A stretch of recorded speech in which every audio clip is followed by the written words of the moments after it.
മകരം രാശിക്കാർക്ക് വ്യാഴം 5-ാം ഭാവത്തിലേക്ക് മാറിയത് മൂലമുള്ള നല്ല ഫലമൊന്നും ലഭിക്കുന്നില്ല.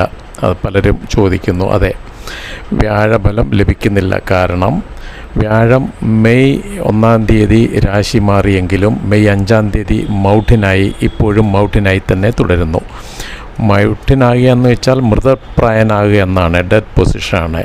ഇപ്പോൾ 1% പോലും അനുഗ്രഹം തരുവാൻ പ്രാപ്തനല്ല വ്യാഴം. എന്നാൽ ജൂൺ 1-ാം തീയതി മൗഢ്യത തീരും. ശേഷം 7 ദിവസത്തെ ബാല്യാവസ്ഥ കഴിഞ്ഞ് ശക്തി പ്രാപിച്ച് വരും. നിങ്ങൾക്ക് എല്ലാ നല്ല അനുഗ്രഹങ്ങളും പൂർണ്ണമായും ലഭിക്കുന്നതാണ്. കൂടാതെ ഇപ്പോൾ സൂര്യനും 5-ാം ഭാവത്തിലാണ്, ദോഷപ്രദനാണ്. 15-ാം തീയതി സൂര്യനും രാശി മാറുന്നുണ്ട്. അന്ന് മുതൽ നിങ്ങളുടെ നല്ല കാലം തുടങ്ങിയാണ്. ഏതാനും ദിവസങ്ങൾ കൂടി കാത്തിരിക്കുക. അടുത്ത 1 വർഷം വളരെ നല്ല ഫലങ്ങൾ ലഭിക്കുന്നതാണ്.